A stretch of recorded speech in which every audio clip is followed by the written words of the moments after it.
warahmatullahi wabarakatuh. Perkenalkan, nama saya Sasmita. Saya mahasiswi Universitas Ternate, Fakultas Ekonomi dan Bisnis, Prodi Akuntansi.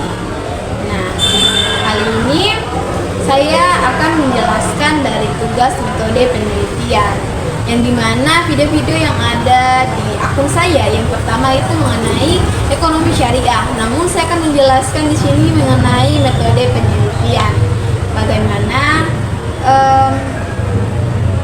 Bagaimana akan menjelaskan dari teknik analisis data metode penelitian fenomenologi serta studi kasus yang terkait dengan fenomenologi ini.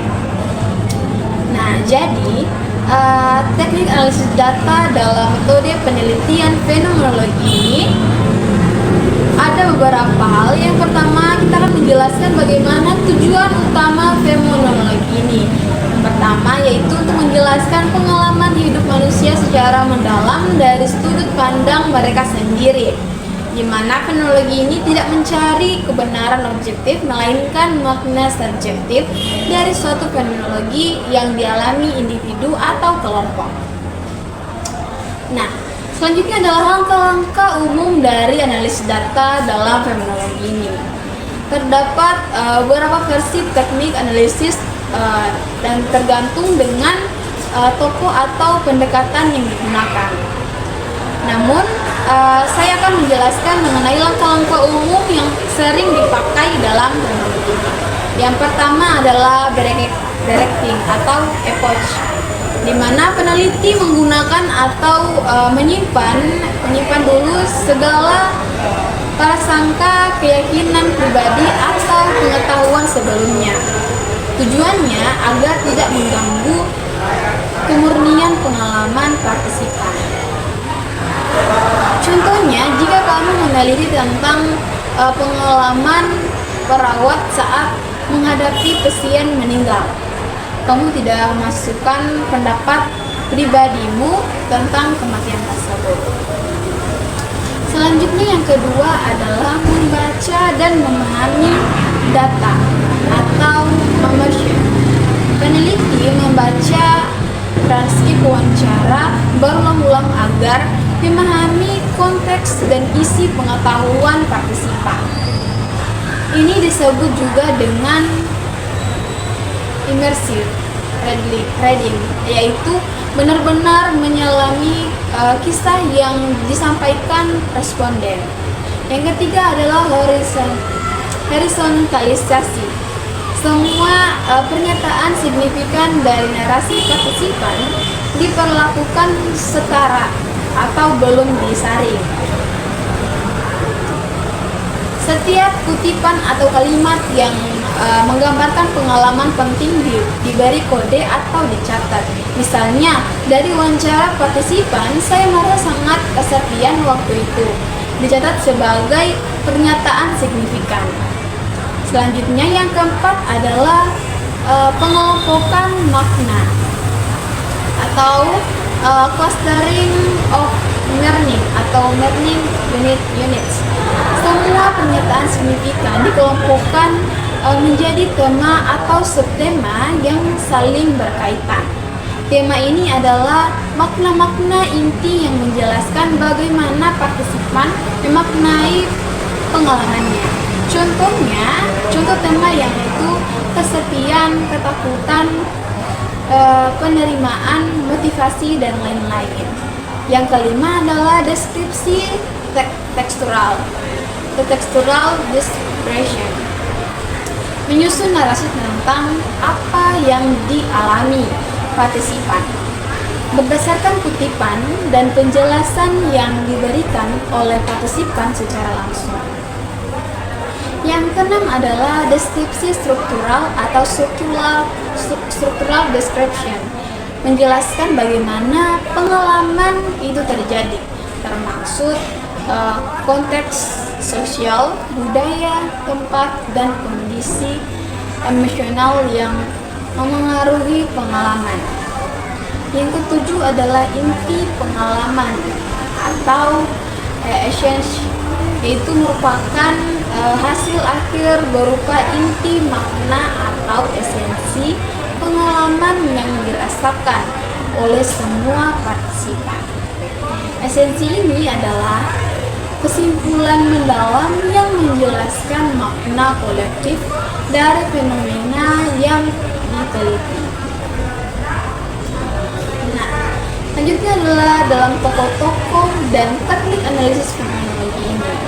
Yang pertama ada tokoh Colizzi pada tahun 1978. Dia menjelaskan ada 7 langkah. Yang pertama digunakan banyak dalam operasi bidang keperawatan psikologi dari tokoh tersebut. Langkah-langkahnya yang pertama adalah membaca seluruh deskripsi partisipan. Yang kedua adalah mengidentifikasi pernyataan signifikan. Yang ketiga adalah merumuskan makna-makna dari pernyataan.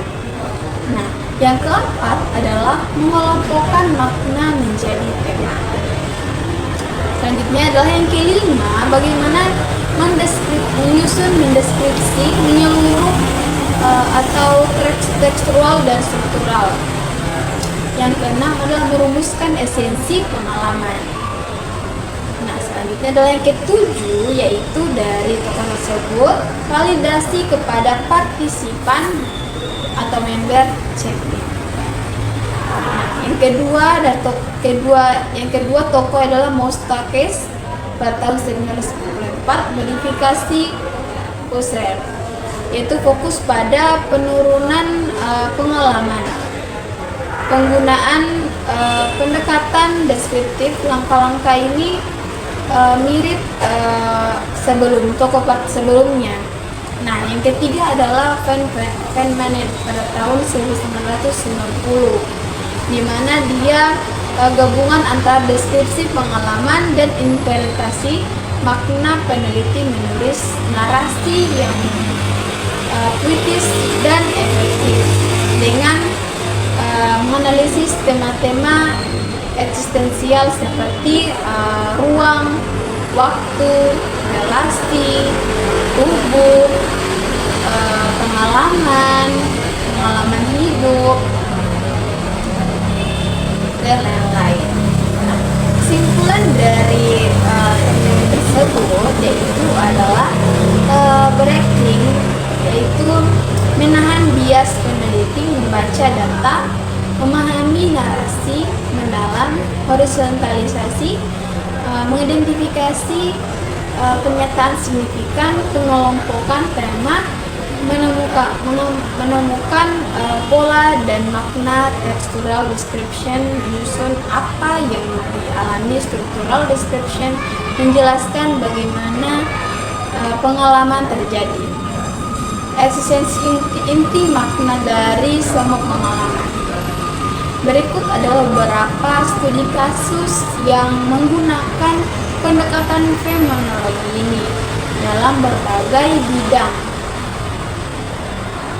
dengan serta penjelasan latar belakang, tujuan, metode, dan hasil temuannya. Tematikanya. Yang pertama adalah studi kasus dari pendidikan, di mana pengalaman guru di sekolah terpencil. Judulnya yaitu makna menjadi guru di daerah.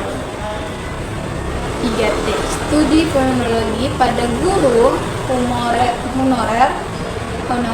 di Nusa Tenggara Timur. Latar belakangnya itu banyak guru honorer di daerah terpencil mengalami berbagai tantangan seperti fasilitas minim, gaji kecil, dan akses terbatas. Tujuannya untuk menggali makna pengalaman guru dalam menjalankan tugas di daerah. 3T, terdepan, terluar, tertinggal. Metodenya yaitu wawancara mendalam dengan 7 guru honorer.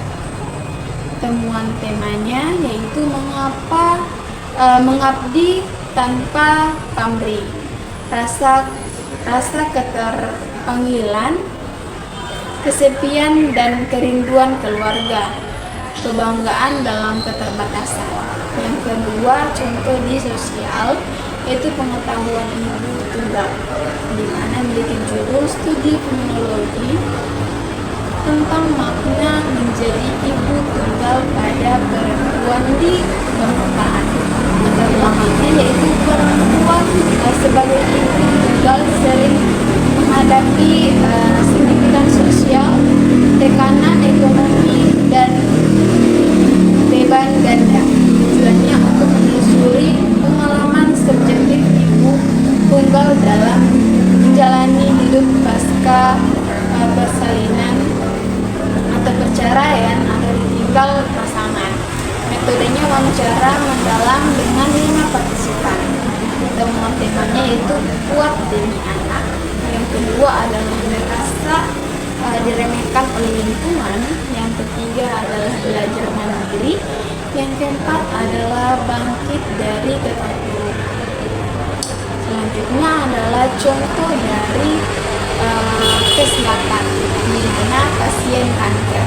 Judulnya adalah makna menjalani hidup sebagai penderita kanker stadium lanjut dari studi kronologi.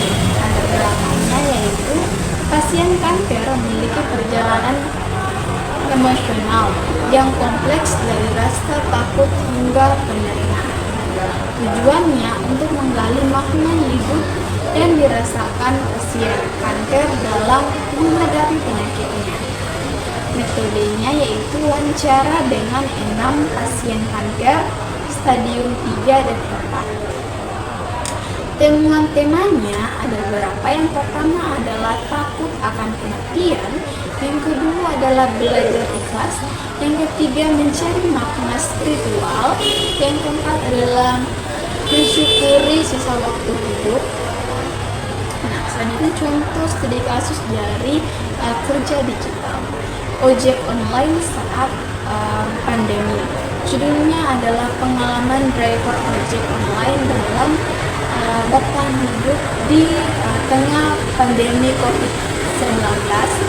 Studi kronologinya yaitu latar belakang pertama dari driver ojek online adalah kelompok rentan yang terdampak langsung oleh pembatasan mobilitas saat pandemi. Tujuannya untuk mempelajari pengalaman emosional, ekonomi, dan sosial mereka saat bekerja selama pandemi. Metodenya itu wawancara mendalam dengan 8 pengemudi. Temuan temanya antara takut dan butuh uang.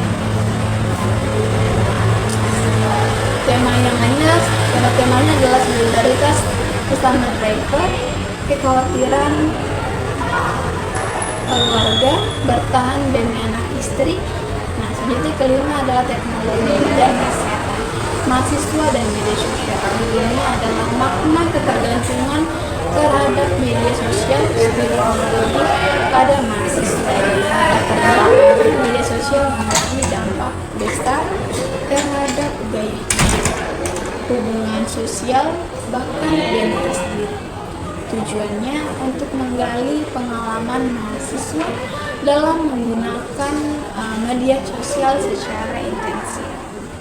Metodenya yaitu wawancara dengan 6 mahasiswa aktif pengguna Instagram dan TikTok, di mana teman-temannya ada beberapa. Yang pertama adalah butuh validasi dari orang lain, yang kedua adalah takut tertinggal tren, yang ketiga adalah kehilangan waktu dan fokus, yang selanjutnya adalah media sosial sebagai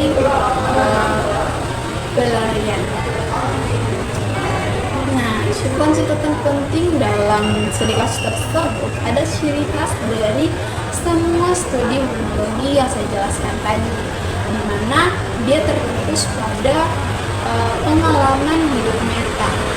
Data diperoleh melalui cara mendalam, data mencari tema dan makna tersembunyi dalam cerita.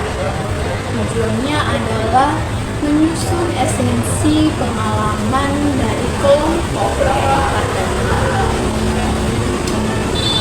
Jadi Di sini kita dapat melihat bahwa dari kronologi ini kita melihat bagaimana penyusunan judul dan sebagainya dalam metode-metode yang akan dipergunakan. Jadi studi kasus yang saya berikan contoh tersebut ada beberapa, dan di mana teknik-teknik tersebut tergantung dari tokoh-tokoh yang ada. Di mana ada beberapa tokoh tadi yang sudah ada 3 tokoh ya, di mana dan menjelaskan bagaimana penyusunan langkah-langkah akan digunakan dalam mungkin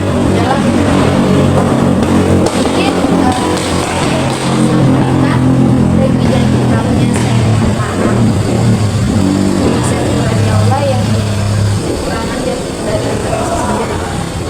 Wabillahi taufiq wal hidayah. Wassalamualaikum warahmatullahi wabarakatuh.